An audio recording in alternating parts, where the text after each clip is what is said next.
everybody, this is Tracy here with another edition of A View from Tracy's Point. And in this episode of A View from Tracy's Point, we're going to start out with some quick updates on our friend R. Kelly. And well, not even on R. Kelly, on the whole R. Kelly debacle. And then we're going to move into our reflections on Sharron Winbush.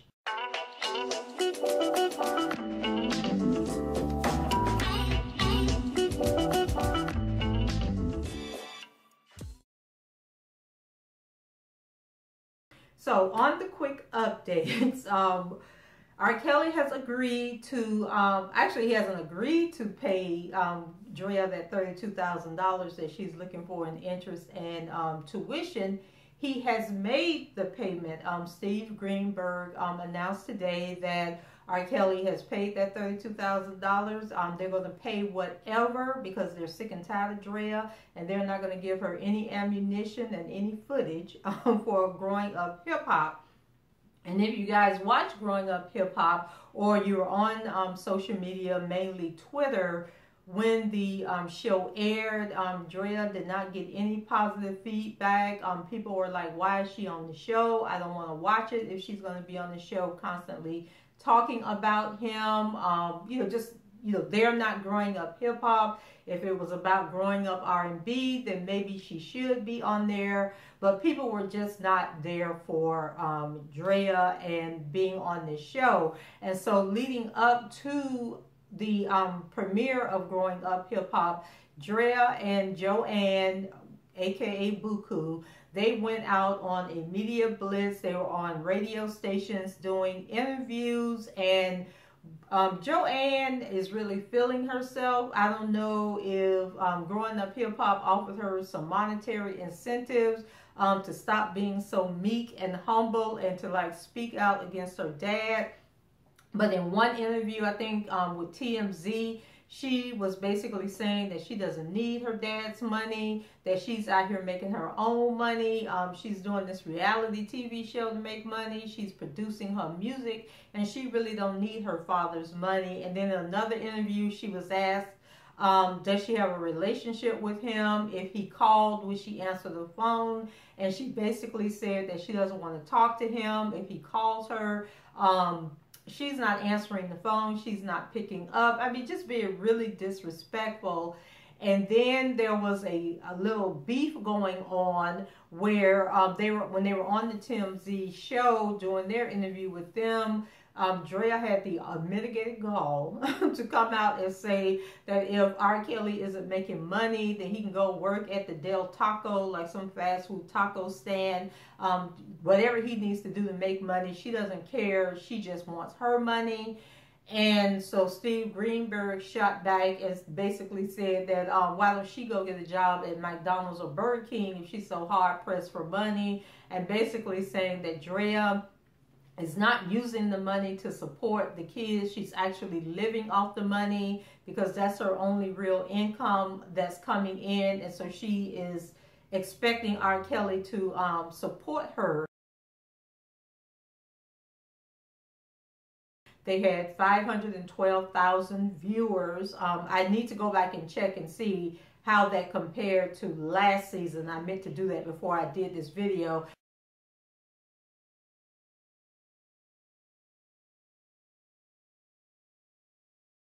And so it did come out that, everybody's asking, why is he paying child support for these adult kids?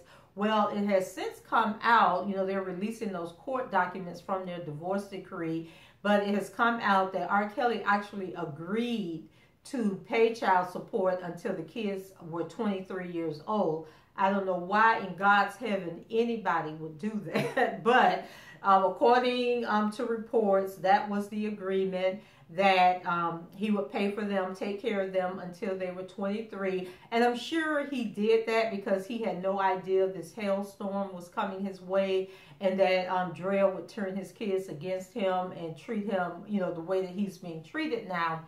So I don't know if there's any stipulations on that until they're 23. Like there could be stipulations saying as long as they're in college up until 23, I'll pay their expenses. It could say until they become gainfully employed. So there could be stipulations to that until they are 23, because I really don't see, like that youngest son, they're saying that he's dropped out of high school. He isn't doing anything with his life. So why would you support that person until they're 23 years old when they're not doing anything to benefit their own life? So that is why he is still paying child support for these grown kids, because it was part of their divorce agreement.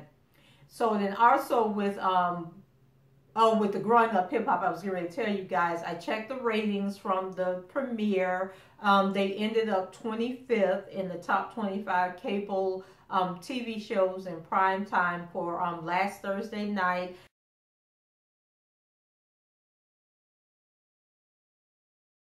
People are not checking for Drea. They're not happy that she's on this show. And then after the show, she had actually she went live doing the show on Instagram, and then had to turn the comments off because people were like, girl, we're not here for it. And she was like cheering and laughing and screaming, and they were acting like this was something positive that they were doing. Like they were celebrating the fact that they're degrading this man and dragging this man while he's like at one of the lowest points in his life. And so I just don't believe that anything good ever comes out of that type of behavior. And if R. Kelly has access to the money, what I would do is just deposit all the money. I would give her all the money up until each one of them kids are 23 years old. I would just deposit it in an account, pay her directly, because I guarantee you guys, when this is all said and done, Drea is going to be broke. She's not going to have a penny to her name, because keep in mind, she's got to pay these lawyers. She has got to pay her publicists. She's got to pay the people that are going out there managing her career and getting her these speaking engagements and getting her on these TV shows and interviews. All those people have to get paid. And if Drea doesn't have a job, where do you guys think that money is coming from? It's coming from that child support. So she's going to be broke. When this is all over and done with, she's going to be broke. So I would go ahead and give her that money up front and let her be broke that much quicker. And then today, he was supposed to be in court on that Heather Williams case. And so I was checking the court docket, and last week it was still on the docket that he was going to court today. But then on yesterday, the court date was removed from the docket. So I'm not sure if he actually went to court today or not. I do know back on June 5th, there was a motion filed asking the judge to delay the court date until after the criminal case has been resolved. And because anything that he says during this, dealing with this Heather Williams woman can actually be used against him when they actually go to court. And so he would basically come in and he would plead the fifth. He would not testify in that hearing, which automatically guarantees a judgment against him. So I don't know if the judge is considering that, or if the judge is going to delay it or has already delayed it. Not sure what the response was to that motion that was filed back on June 5th. Moving on, Michael Avenatti, a federal judge has set the trial date in Michael Avenatti's case with Nike, where he tried to extort this money from Nike. So he will be going to court November 12th. They've already said that they're not going to allow him to delay the case with all these motions and everything. So his day in court is coming November 12th, and I find it interesting that his court date is before R. Kelly's court date, when he was the one that was back here masterminding all this stuff that was taking place. And then the other thing you guys probably have heard, that Surviving R. Kelly was up for a MTV Television and Movie Award, where you probably know by now that they won. And so I've just come to the conclusion that, it was a popularity contest. It was who got the most votes. People were able to go on MTV's website and cast their votes. And so enough people cast a vote for them to win. It's not like it had anything to do with the credibility of the documentary, the believability. It was just a popularity contest of who got the most votes. And so I was joking on social media. I said Lifetime probably set aside an hour each day and made all of their employees go online and vote for that television show, and that's how they won. But just like with the Growing Up Hip Hop, people were not here for it. When MTV posted on Twitter, you know, about them winning, when Lifetime posted that they won, people came into the comments and they were basically saying they can't believe this happened. MTV has lost credibility. Why would they even have been nominated? Nobody's checking for these women. Nobody believed these women. Why would you give them an award? So it looks like the tide is turning, and that people are kind of like fed up with this whole made up situation that these women are coming out with. They're just not believable. And then the last thing is Geronda Pace did a post where I guess somebody was saying on social media that she had signed a $20 million deal for a reality TV show, and she was saying that that wasn't true. And I was like, girl, first of all, who would offer you $20 million? Like, people that have been on reality TV. Nene Leakes not making $20 million on Real Housewives of Atlanta, so why would anybody think that somebody would offer you $20 million? And so I think that a lot of the stuff that Geronda puts out is stuff that Geronda has conjured up in her own brain, and she's putting it out there to stay relevant and to make people believe her. And today she was on there saying that she was bringing back J Pace clothing, which I need to go and research. Y'all research that to see if it's a real thing. But Geronda said that she used to give away free clothes, brand new free clothing and baby supplies to people in need, and that it was really expensive. So she stopped doing it, but she decided that she's going to bring it back. So I guess she's trying to prove to us that she did get some money from R. Kelly, and that's what, and she did good with the money that she got. But I'm like, girl, go somewhere and sit down. Okay, then comedian Luenell. I don't know if you guys saw her interview with Vlad. What is Vlad? DJ Vlad. But anyway, I don't know why black people keep going on this man's platform. Everybody that he interviews, he has to ask them about R. Kelly. And then Luenell like broke my heart when she made this comment where she says that R. Kelly should just do everybody a favor and kill himself.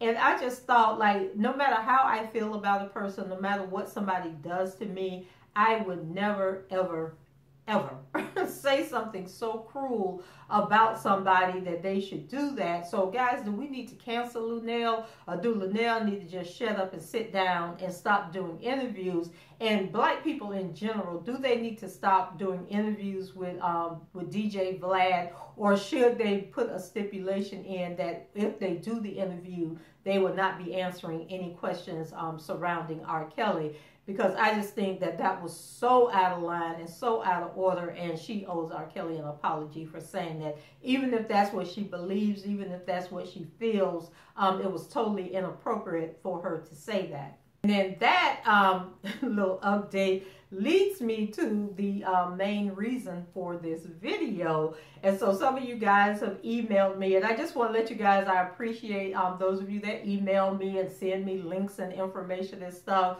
But when it's taken me a long time to come back and do a video, it's not that I don't have anything to talk about or I haven't seen these stories. It is because I'm working on something. And so like this past weekend, I was helping someone who's doing a college term paper. So I was helping them get their paper together.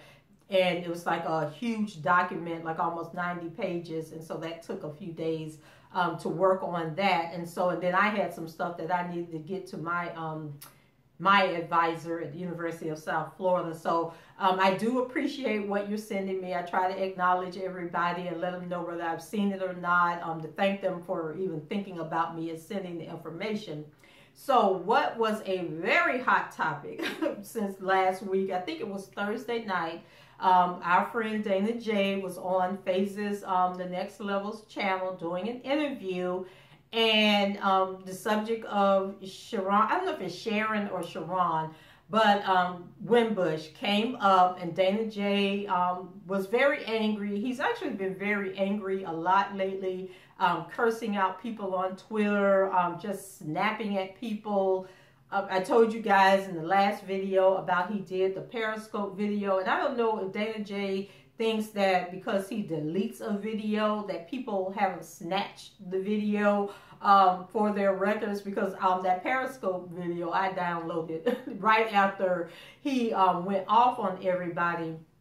So basically in the Phases interview that he did Thursday night, and you go to Phases channel and check that out for yourself, but he basically implied it was him and that Dr. Rogers woman who claims that she's representing these two women that say that they are R. Kelly's sister. And let me stick a pin here, because speaking of Dana J and deleting videos and that type of stuff, this woman actually sent me this long behind message on one of my videos last week.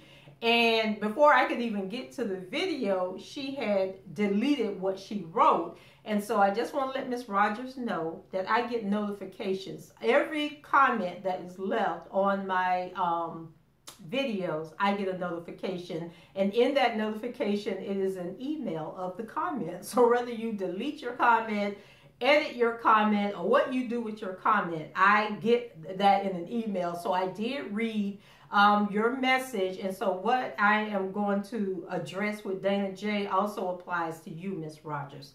So back to the Phases video. So Dana J and Miss Rogers, who backed him up with what he was saying, implied that Sharron Winbush is no longer with us.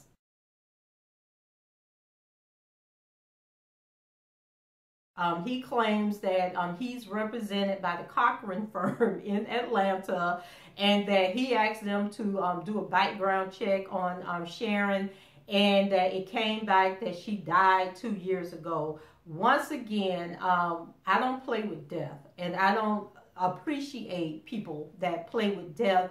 If you don't know for a fact that somebody has passed away, you should not be putting that information out there. So now everybody, like those of us who know Sharron has not passed away, we laughed about it, we joked about it.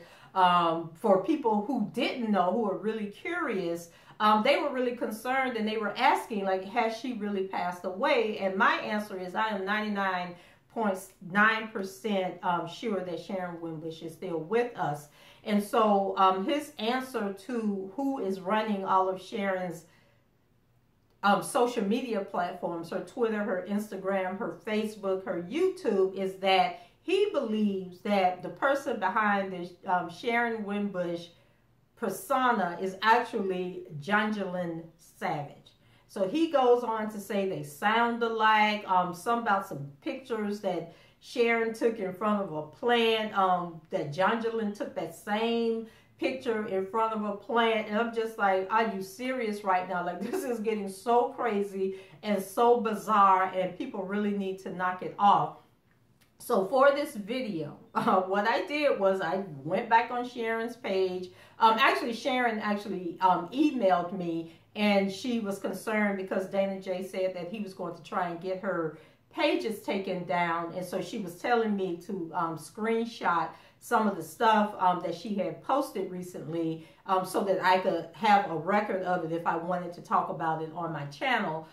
So I'm not going to do a Sharron Winbush series over here, okay? But I am going to address Dana J saying that this woman had passed away. And so in my research of Sharron's channels, I did find some videos that Sharron had did recently. So one of the things that people are saying is that, oh, she probably isn't a real person because she never shows herself on her videos. Like, her videos is just like voiceovers with her talking. Well, there are a lot of people on YouTube, a lot of people that do live videos who never show their face on their videos. And that could be for several reasons. People may be uncomfortable talking in front of the camera. People may be uncomfortable with their physical appearance. People may not want to allow people into their homes to see, what their home looked like. There's just a plethora of reasons why people don't show their face in their videos. And there are some very popular YouTubers who never show their face. But when it comes to Sharron, she has not shown her face in videos recently, but Sharron has shown her face in videos, and she has been very confident. So here is a couple of clips. One is from 2011 and one is from 2012. They're just a little short clips from videos that I found on YouTube where she is doing like talks and interviews about nutrition. She's on a health challenge, and then we just started working together, so she's just starting my 30-day program, and I'll have you explain why it is that you felt you wanted to do raw. So what happens is people do what they want to do. I educate people on what are your priorities. To me, if my life is on the line, there is no cost too high, there is no travel too far for me to save my life. So I like to educate people on getting their priorities in order.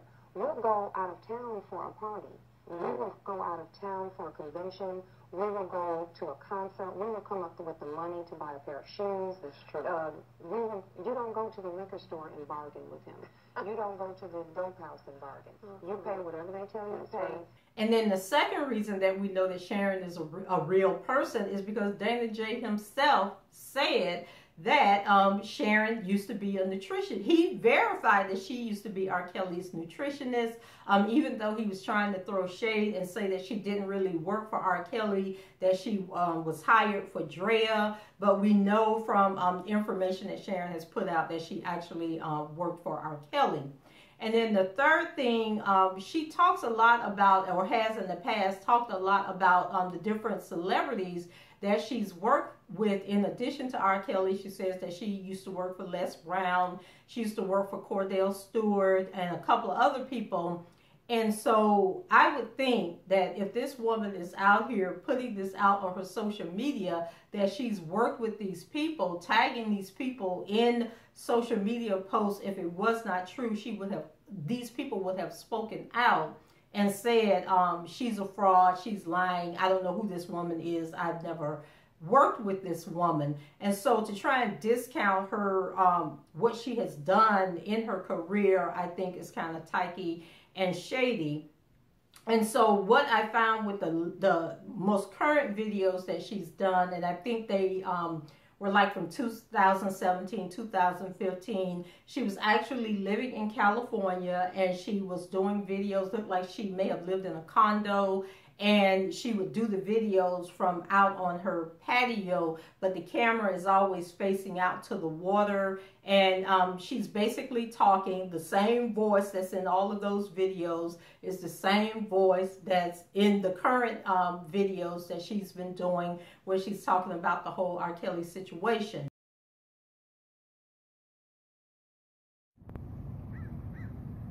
It's always a magical morning when I see the dolphins. I love dolphins. It reminds me of my trip to Mexico when I was swimming with the dolphins. Oh, look at them. Oh my God, I love it. And the dolphins, they came in so close. And also back on March 7th of this year, when Sharron started doing interviews with YouTubers, and I was trying to think back to when she did the interview with Nick at Night, if she was visible on that video. I can't remember, but she did an interview with a radio station in Atlanta, CBS 46, whatever the local CBS station is in Atlanta. She was interviewed on March 7th of this year, and it was a telephone interview. But I would like to think that a legitimate television show, a legitimate news station, would have verified and fact-checked that the person that they was talking to was actually who they said they were. And so these people did a phone interview with her, and they aired it. It's posted right now on their social media, not their social media, on their website. So I think that lends to the validity that she is a real person and that she is very much alive, unless journalism is really failing us and that they would just let anybody come on their platform and do an interview. And then there were a couple of radio stations that I came across on social media that had did phone interviews with her. And so once again, I think that verifies that she is very much alive. And what else? And then also on her Twitter, I think if you go back on her Twitter account, she actually has pictures of her sister. She has pictures of her parents on there. So she is a real person with a real family. I couldn't tell if she's married or if she have kids. There was one person that kept appearing in a lot of her pictures, or a lot of her posts. She would use this picture of this young woman, and I kept saying, well, dang, that lady looks a lot like Sharron. I wonder if that's her daughter or her niece. But then at one point, I guess a lot of people were asking that question, and she actually made a post saying that the young woman was a full-size model by the name of Ashley Graham, and that you know, she thinks she's a beautiful woman, and she represents what her, you know, the whole nutrition thing is all about, that you can be beautiful and healthy and not be really skinny. So she also mentions, which I thought was interesting, and I couldn't, you know, verify the information, because she said that she was the second runner-up to Miss Kansas, so I'm assuming that she's from Kansas, and that it led to her participating in Miss USA pageant, and I think Miss America pageant. But of course, we don't know how old Sharron is, so we don't know what time frame that any of this would have taken place. And then when I actually tried to research those pageants to see if I could find out who the contestants were, I'm thinking like in the 80s or 90s, that to see if her name came up, they only talk about who won those pageants. I wasn't able to find any information. So a real person, y'all, and I don't think she's passed away. And what else did I want? I think that, oh, this was the thing I was going to say. So this is my honest opinion. It's just my opinion. It doesn't mean anything. It doesn't mean that it's factual, that it's not factual. But my honest opinion about Sharron is that in doing this research, it seems that after 2012, 2013, I think something happened. I'm not sure what happened. And I don't want to like badmouth her or anything, but it's obvious that something in her life happened around 2012, 2013, because that's when she stopped being visible. And so whatever that thing is, it could be health-wise, it could be something with her physical appearance, which is why she is no longer coming before the camera and actually showing herself. And I think that we don't have a right to delve into what that something is. But I just from the research that I did for you guys, because I love you and care about you, I think that something happened in Sharron's life that altered her projection, that altered her future, that has stopped her from going out, doing interviews, doing programs, because she actually had pictures where she had went into a school or something, and she was doing a nutrition seminar or program with the kids. She has pictures with the kids at this school. She has pictures in the cafeteria with these kids, and it was some nonprofit. And so she was a real person. She was a real nutritionist. And so all of that seemed to have came to a screeching halt around 2013. And now we just get these videos of her, you know, just talking about life in general, talking about politics. And then I think with the whole R. Kelly thing, it kind of like pushed her back into the forefront, and it maybe gave her encouragement to come forward. But what I think is happening now is that like Dana J and like other people, they have gotten so caught up in this whole thing that it's turned from being a support system for R. Kelly to being kind of about them. And I think a lot of people don't even realize that that's what they're doing. And so I don't know, like, because I know people that have mental illness and that suffer from bipolar and that type of thing. And so her behavior on Twitter, where she's just putting out all of these memes and putting out all these posts and accusing people of things, and the whole conspiracy theorists, and she's going to call the FBI, she's, you know, talking to the president. That is really behavior of somebody that may be in a hyper bipolar episode. And then now she's kind of like disappeared from social media. She's not really talking to people. She's not posting anymore. I mean, I haven't checked today, but the past couple of days she's been very quiet. And so that sounds like she may be in a, is it hypo mood, where they kind of like come down off of the high and they realize that they were kind of like spiraling out of control. Once again, I'm not a doctor.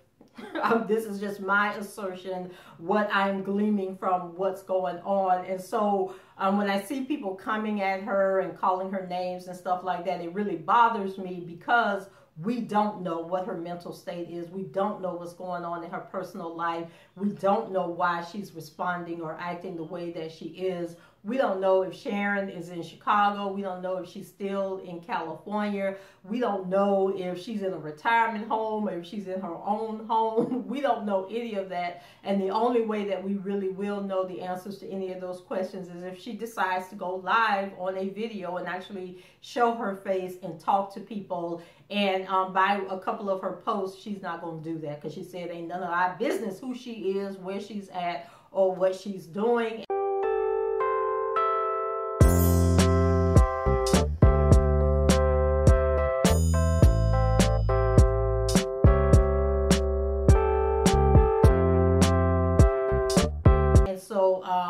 After I just talk about this today, I'm going to respect that and understand that, you know, basically, and this is for the Rogers woman and for Dana J, we don't know who any of you people are, okay? You people, you know, you jumped on the scene. You became a part of the R. Kelly story because you inserted yourself and said that you know him. The Miss Rogers lady, or Dr. Rogers, she's saying, you know, she's representing these women that claim that they're R. Kelly's sisters. Even with the Levi guy, we don't know these people. Okay, we didn't know these people before they appeared on social media. Just like you guys didn't know me before I appeared on social media. But with me, and also with Dana J, so we know that Dana J is an actor, okay, because he has an IMDb page. He has videos out there like demos. So we can go back and look at that and we can say, you know, for sure that Dana J wants to be an actor. We know what Dana J looks like because he gets before the camera. We know that Dana J knows R. Kelly because Kip is the one that introduced him and said, this is my brother, R. Kelly mentored him. Beyond that, we have no proof or no concrete fact that anything Dana J has said from that point is the truth. And so we got all these people going back and forth and at each other now, and the whole thing about, you know, being the support system, showing up in Chicago, doing a meet and greet that have no pictures to verify that a meet and greet actually took place. People saying, oh, we did take pictures, but R. Kelly asked us not to post the pictures. Yet, over the past few weeks, R. Kelly has done several performances, has attended several parties where people recorded and took pictures, and he didn't have a problem, or he didn't tell people not to post that information. So why he would ask people not to post pictures from a meet and greet of his supporters that flew or drove in or caught the Greyhound bus to Chicago makes absolutely no sense. We do know that there's infighting. People who've fallen out of the support group are now coming back, making comments that, you know, don't believe him. He's not telling the truth. And so at the end of the day, it's the same way with Levi Kelly. It's the same way with Dr. Rogers. We just have these people words for who they are and what they're presenting, and we have to use our own discernment, our own common sense to say, this doesn't make sense, this isn't true, that sounds like it's reasonable and may be true, and we have to leave it at that. There's no reason to be arguing with people, fighting with people, saying, you know, why are you saying this person is lying? Why are you saying this person is telling the truth? Because we don't know if any of this is true, if any of these people are who they say they are, when they say they are, where they say they are. We don't know. And so I just had to address that, and because it was in my spirit to address it and tell you guys what I think about it. And this will probably be like, unless Sharron does something really crazy or really drastic, or she comes on and does the live video, I'm not talking about Sharron anymore, because like I said, I have my feelings. about maybe something traumatic has happened in her life, something has happened with her health, and so I don't want to belittle or bemoan her or to impact, you know, her with negativity. But I do think that Dana J and Dr. Rogers were dead wrong for implying that the woman is no longer living. And I love phases, but it bothered me that she didn't speak up and say, don't say that on my channel. Don't put that out on, you know, into the universe, or use me as a source to put that type of negativity out. But guys, that's it for me. I'm going to cut this short. Had a couple of more things I was going to talk about, but they didn't relate to any of this. So maybe tomorrow I'll do another video. But leave your comments below. Let me know what you think about the whole Sharron Winbush situation. And rate the video, subscribe to the channel if you haven't done so already. And until the next time, I shall talk to you guys later. Bye-bye.